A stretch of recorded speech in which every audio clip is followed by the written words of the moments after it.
Hi, welcome to From the Heart with Purnima Nagaraja.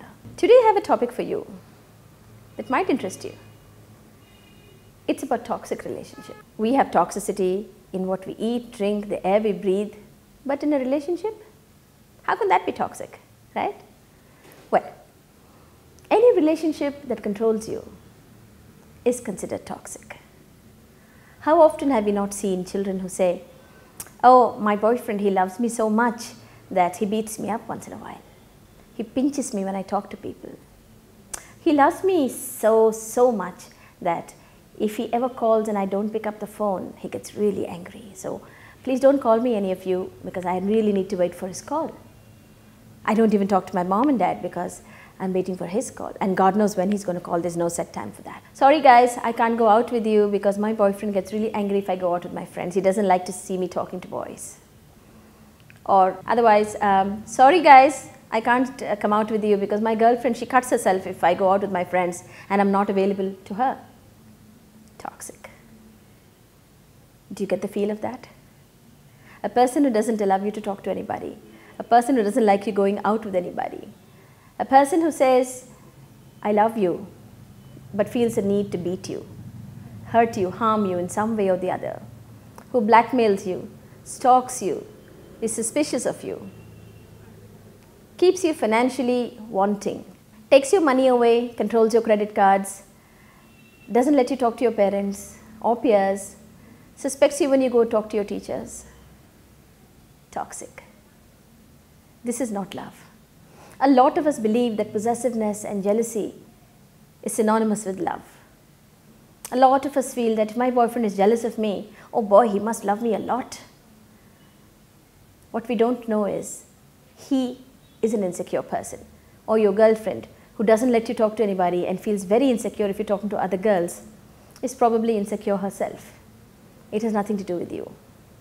Love does not control. Love is not about hurting somebody emotionally, physically, financially, or psychologically. Actually, love means freedom. Unconditional love is a total acceptance of the person in any form. The goods, the bads, the uglies, all of that is okay by me. I love you nevertheless. You're free to have your friends. You're free to live your life. I understand that I'm not your life. I'm just a part of it. And if I'm a good part of it, I'm happy. If this relationship can be sustained and if we can sustain our love for several years from now, it's a life well lived. This is what love should be. Not, "How dare you talk to somebody? Oh, I don't like you wearing these clothes. People are staring at you, so don't come out. Shroud yourself in a shawl because I don't want them to see your face and your body. I'm going to throw acid on your face because I want you to be beautiful only for me. Can I cut your arm? How dare you talk to that guy? I'm going to cut your arm just to make you realize that you don't do such things again in future. You do not upset me." Get it? Toxic. This is not love. You really need to understand that love is freedom. Love is mutual understanding. Love is mutual tolerance for each other's mistakes. Love is the beauty of making up after a splat. I'll say that again. Love is a beauty of making up after a fight. And if that love can last, it's great. But if it doesn't, love is also about working it out, talking it out, and parting. Maybe as friends, may not be as friends, but parting in peace. Parting without revenge. Parting without somebody coming and wanting to throw acid on you, burn you, harm you, rape you, or maim you for life. Morph your pictures and put them up on Facebook. Put any personal pictures of yours all over social media. Shame you, hurt you, blame you, maim you for life again. Love is not any of these things. Never ever get fooled into thinking somebody who hits you, somebody who hurts you and harms you is in love with you. Never be fooled into believing that, "Oh, he loved me so much that in a fit of anger, he broke my camera, he broke my phone, he trashed my car." If he has more than one such fit of anger, he needs help, not your love. And he needs you far, far away from him. You need to be far, far away from such people. him or her.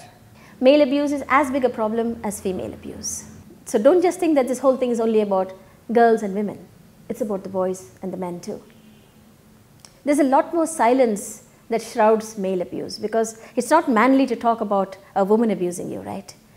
You must be a man, you must be cool at all times. You need to bear with it. So there's a lot of silent torment that goes into male abuse. But the control remains the same. I need to control you to feel good about myself. I need to control you so that I don't feel insecure. I have a problem with severe insecurity, so therefore I shall control you and hurt you so that you're submissive. Do not be a victim to such things. Survive. Life is all about survival. Surviving one bad thing after another and living a life to be able to talk about it with a smile on your face. You don't need this kind of relationship. And don't ever think, oh, what's going to happen to me? So if I walk out of this relationship, my boyfriend is going to die. He's already told me. He's cut himself so many times. He's going to hang himself. He's threatened. He's already written a suicide note. Let him. These are just techniques to keep you in place, to make you submissive, to threaten you into staying in a toxic relationship. Do not fall for these things. Take help immediately. Sometimes you really are helpless because you're either being physically maimed or you're afraid that something really bad could happen to you. Take help. Always keep a friend handy. Don't isolate yourself from your friends, no matter how much anybody says. Tell somebody, a teacher, a parent, a friend, a peer group, or even an anonymous person. Just take help. Seek help and get out of these relationships. The trauma can last for life. Seek therapy. Seek professional help to get out of these things. Tell your parents. In our Indian scenario, we don't tell our parents anything because we are afraid. Yes, Indian parents are strict. Indian parents don't like relationships before marriage. Indian parents abhor the idea of a boyfriend or a girlfriend. Yes. But tell them. Let them know. Even if they scold you or even if they say, don't do this, do not hide from them, because if you get yourself into trouble, there is somebody there who knows and who can help you. Always, always see the warning signs. When you feel controlled, when you feel your freedom cut off, when you feel your oxygen is being cut off, when you feel you have no freedom to do anything, walk out of this relationship. Walk out early. Look for these signs. Never fool yourself into thinking that, oh, this is love, this is true love, I found the guy and this guy is it. No. Or this girl is it. No. Walk out. Walk out when it's easier to walk out, not when you're completely entrenched and shackled by this relationship. Understand that toxic relationships can maim you for life. Understand that your life could also be in danger. If your life isn't in danger also, emotionally, you have been maimed, you've been hurt and wounded, and those wounds take a long time to heal. Do not stay in these relationships. Society does nothing to you. So don't be afraid, oh, what are the neighbors going to think? What are my relatives going to think if I get out of this relationship? A boyfriend, a girlfriend, a husband or wife, whoever it is. Nobody is interested in our lives after a bit. So people might gossip for a bit. People might ask you awkward questions for a bit. But after that, it's okay. Life goes on. Don't think that, oh, I have children now and I have to stay here because I need two parents to handle my children. No, you don't. If there is one toxic parent, the children are also in danger of being maimed psychologically and emotionally. Such children are also aggressive. They learn that violence is okay. They learn that verbal violence is okay. They learn that telling lies or controlling somebody is the way to live. So you're just spawning another generation of disturbed people. You'd rather be single and take care of your child than get into a toxic relationship and stay in a toxic relationship and maim the children also. Do think about it. Abuse is real. Trauma is real. Get out when you can. Seek help when you can. Toxic relationships usually can't be fixed, even with therapy. But for whatever it's worth, if you really want to save your marriage or your relationship, seek therapy as a couple. See if it works.